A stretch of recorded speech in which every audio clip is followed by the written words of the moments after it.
നമ്മൾ ഈ യാഥാർത്ഥ്യം മൂടി വയ്ക്കേണ്ട കാര്യമില്ലല്ലോ. പകർച്ചപ്പനിയല്ലേ, യാഥാർത്ഥ്യം മൂടി വച്ചാൽ നമ്മളെയും ബാധിക്കും ഭാവിയിൽ. അപ്പം അതുകൊണ്ട് സത്യമായി തന്നെ ഇരിക്കട്ടെ. ഇനിയിപ്പോൾ അതിൻ്റെ എന്തായാലും വിമർശനങ്ങളുണ്ടാവും. ഒന്നും ചെയ്താലും ഉണ്ടാവും, ചെയ്തില്ലെങ്കിലും ഉണ്ടാവും. അപ്പോൾ പ്രവർത്തികൾ ചെയ്യാൻ തന്നെയാണ് ഞങ്ങൾ തീരുമാനിച്ചിട്ടുള്ളത്. അതനുസരിച്ച് കാര്യങ്ങൾ മുന്നോട്ട് പോകും. ഇങ്ങനെ ഈ രോഗം വ്യാപിക്കുന്ന ഒരു സാഹചര്യത്തിൽ തീർച്ചയായിട്ടും അതിനൊരു കൺട്രോൾ ചെയ്യണമല്ലോ. കൺട്രോൾ ചെയ്യണമെങ്കിൽ ഈ മേഖലയിലൊക്കെയുള്ള വിദഗ്ധരായിട്ടുള്ള ആളുകൾ, ഇപ്പോൾ ഒന്ന് രോഗം ഉള്ള സ്ഥിതി, അതിനെ പ്രതിരോധിക്കണം. രോഗം വരാതിരിക്കാനുള്ള മാർഗം അത് പരിശോധിക്കണം. പിന്നെ മൃഗങ്ങളിൽ നിന്ന് മനുഷ്യനിലേക്ക് പകരുന്ന രോഗങ്ങൾ അത് പരിശോധിക്കണം. ഇതിൻ്റെയൊക്കെ അടിസ്ഥാനത്തിൽ ഇന്ന് കാലത്ത് ഒരു വിപുലമായിട്ടുള്ള യോഗം ഇന്ന് എൻ്റെ ചേംബറിൽ കൂടി. അത് കുറേ കാര്യങ്ങൾ ഡിസ്കസ് ചെയ്തുകൊണ്ടാണ് ഈ ഇന്നത്തെ യോഗം അല്പം നീണ്ടുപോയത്. അതാണ് നിങ്ങൾക്കൊരു ബുദ്ധിമുട്ടുണ്ടായത്. അപ്പോൾ ഈ പകർച്ചവ്യാധികളെ നിയന്ത്രിക്കാൻ ഒരു ഹൈ പവർ കമ്മിറ്റി വേണം എന്നുള്ളൊരു ധാരണ മൊത്തത്തിലുണ്ടായിട്ടുണ്ട്. അപ്പം അങ്ങനെ വരുമ്പോൾ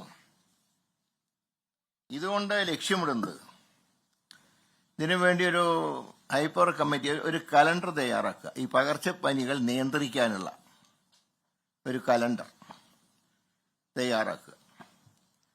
അപ്പം അതിന് ഓരോ സീസണിലും വരാൻ സാധ്യതയുള്ള പകർച്ചവ്യാധികളെ മുൻകൂട്ടി കണ്ട് പ്രതിരോധിക്കാനുള്ള നടപടികൾ. ഉദാഹരണം പറഞ്ഞാൽ, ഇപ്പോൾ നിപയുടെ ഞാൻ പറഞ്ഞല്ലോ, ഒരു പ്രത്യേക കാലഘട്ടം, അതായത് മെയ് മാസം മുതൽ സെപ്റ്റംബർ വരെ. അപ്പോൾ ഇനിയിപ്പോൾ അടുത്ത വർഷമാകുമ്പോൾ നമുക്കതിൻ്റെ പ്രിക്കോഷൻ എടുക്കാം നേരത്തെ തന്നെ. അപ്പോൾ അതിൻ്റെ ഒരു റീസൺ കണ്ടുപിടിച്ചിട്ടുള്ള ഇത്രത്തോളമാണ് കണ്ടുപിടിച്ചിട്ടുള്ളത്. അപ്പോൾ കണ്ടുപിടിച്ചത് ഈ മാസങ്ങളിലാണ് ഇത് രോഗം പടരാനുള്ള സാധ്യത. അപ്പം അത് മുൻകൂട്ടി കണ്ടുപിടിച്ചു കഴിഞ്ഞാൽ നമുക്ക് ഇപ്പോൾ ഇതുപോലെയുള്ള ഇപ്പോൾ റിപ്പോർട്ട് ചെയ്ത ഒരു കേസും പോസിറ്റീവ് പോലും നമുക്ക് ഒഴിവാക്കാനാണ് ഇനി ശ്രമിക്കേണ്ടത്. അപ്പോൾ ഇതിനൊക്കെ കണക്കാക്കിക്കൊണ്ട് അതിന് വിശദമായിട്ടുള്ള വിവരങ്ങൾ നിങ്ങൾക്ക് നോട്ടായിട്ട് പിന്നീട് എത്തിച്ചു തരാം. ഒരു ജാഗ്രത സംവിധാനം ശക്തിപ്പെടുത്തണം. അപ്പം അതിന് മെഡിക്കൽ ഫീൽഡ് മാത്രമല്ല, LSD വേണ്ടി വരും, അനിമൽ ഹസ്ബൻഡറി വേണ്ടി വരും. കാരണം മൃഗങ്ങളിൽ നിന്ന് പകരുന്ന രോഗങ്ങളുണ്ട്. ഇപ്പോൾ എലിപ്പനി അങ്ങനെയുള്ള അപ്പോൾ എലിപ്പനി വരാതെ നോക്കണമെങ്കിൽ വെള്ളക്കെട്ട് ഒഴിവാക്കണം. അതിൽ ലോക്കൽ ബോഡിയുടെ സഹകരണം വേണം. ഇങ്ങനെയുള്ള അതുപോലെ തന്നെ മരുന്നിൻ്റെ ലഭ്യതയും സംഭരണവും. അതിപ്പോൾ എല്ലാം നിങ്ങൾക്കറിയാം, KMSCL വഴിയാണ് ഈ മരുന്നുകൾ സംഭരിക്കുന്നത്. ഇപ്പോൾ ഒരു കാര്യമുള്ളത്, ഈ ആവശ്യത്തിനുള്ള മരുന്നുകൾ ഇപ്പം മരുന്ന് സ്റ്റോക്കുണ്ട്, കുഴപ്പമില്ല. അപ്പം ഇങ്ങനെയുള്ള എല്ലാ കാര്യങ്ങളെക്കുറിച്ചും വിശദമായി ചർച്ച ചെയ്ത് സർക്കാരിനൊരു റിപ്പോർട്ട് നൽകാൻ ഒരു ഞാൻ പറഞ്ഞ ഹൈ പവർ കമ്മിറ്റി. അതിൻ്റെ ചെയർമാനായിട്ട് വേൾഡ് ഹെൽത്ത് ഓർഗനൈസേഷൻ്റെ കൺസൾട്ടൻ്റാണ് ഡോക്ടർ SS ലാൽ. അദ്ദേഹം ചെയർമാനും principal secretary doctor Sharmila Mary Joseph, അവരാണ് പുതിയ പ്രിൻസിപ്പൽ സെക്രട്ടറി. അവർ കോഓർഡിനേറ്ററായി. Doctor Sreejith N. കുമാർ കൺവീനറായി. അംഗങ്ങൾ എന്ന് പറയുന്നത് സർക്കാർ സ്വകാര്യ മേഖലകളിലെ വിദഗ്ധരായിട്ടുള്ള ഡോക്ടർമാർ. ഗവൺമെൻറ് കാരണം ആരോഗ്യം നിയന്ത്രിക്കണമെങ്കിൽ എല്ലാ മേഖലയും വേണം. അത് സ്വകാര്യവൽക്കരണമായിട്ട് ആരും കാണണ്ട. ഇവർക്ക് റിപ്പോർട്ട് നൽകുന്ന ചുമതല മാത്രമേ ഉള്ളൂ. അതല്ലാതെ ഇനിയിപ്പോൾ നാളെ അത് എഴുതാൻ നിൽക്കണ്ട. സ്വകാര്യ കാരണം എല്ലാ ആശുപത്രികളും ചികിത്സയുണ്ടല്ലോ. അതുകൊണ്ട് ആ മേഖലയെക്കൂടെ ഉൾപ്പെടുത്തിയാൽ മാത്രമേ, ഇപ്പോൾ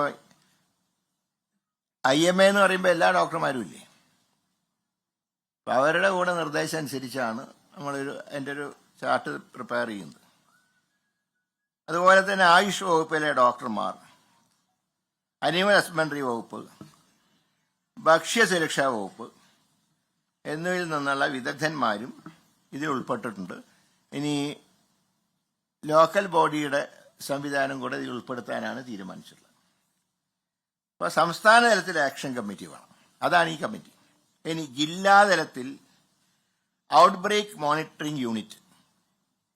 ജില്ലകളിൽ വരുമ്പോൾ ചില രോഗങ്ങൾ ജില്ലകളിൽ മാത്രം. ഇപ്പോൾ ഷിഗല്ല എന്ന് പറഞ്ഞാൽ പാലക്കാടില്ല, ഇപ്പോൾ റിപ്പോർട്ട് ചെയ്തിട്ടില്ലല്ലോ, പത്തനംതിട്ട വന്നിട്ടില്ല. അപ്പം അങ്ങനെയൊക്കെയുള്ള, അതേസമയത്ത് ആ ജില്ലകളിൽ ചിലപ്പോൾ ഡെങ്കിപ്പനി ഉണ്ടാവാം, മറ്റ് അസുഖങ്ങൾ റിപ്പോർട്ട് ചെയ്യാം. അപ്പം അതാത് ജില്ലകളിൽ ഒരു ഔട്ട് ബ്രേക്കിംഗ് മോണിറ്ററിംഗ് യൂണിറ്റ് സ്ഥാപിക്കാൻ തീരുമാനിച്ചിട്ടുണ്ട്. ജില്ലാതലത്തിൽ ആക്ഷൻ കമ്മിറ്റി, പ്രതിരോധ പ്രവർത്തനങ്ങൾ ഏകോപിപ്പിക്കാൻ വേണ്ടിയിട്ട്. ഇതിലെ സംസ്ഥാനത്തിലെ റാപ്പിഡ് ടീമിനെ കൂടെ, RRT ടീമിനെ കൂടെ ഇതിൽ ഉൾക്കൊള്ളാവുന്നതാണ്. സംസ്ഥാനതല ഔട്ട് ബ്രേക്കിംഗ് മോണിറ്ററിംഗ് കമ്മിറ്റി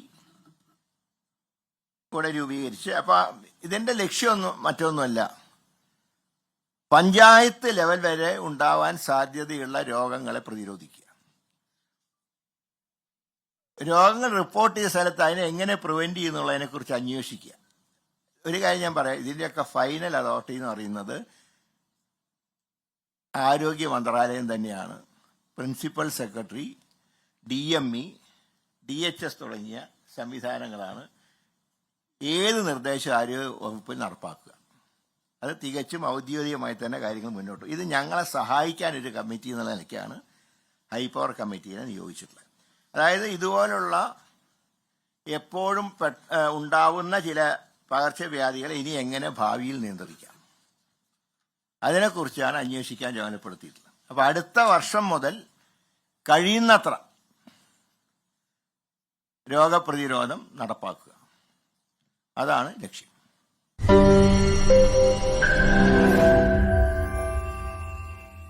ലോകത്തെവിടെയായാലും ഏത് സമയത്തും 24 വാർത്തകളും ഓഗ്മെന്റഡ് റിയാലിറ്റി പാക്കേജുകളും എക്സ്പ്ലെയിനറുകളും വിശദമായി കാണാൻ ഞങ്ങളുടെ യൂട്യൂബ് ചാനൽ നിങ്ങൾക്ക് സബ്സ്ക്രൈബ് ചെയ്യാം.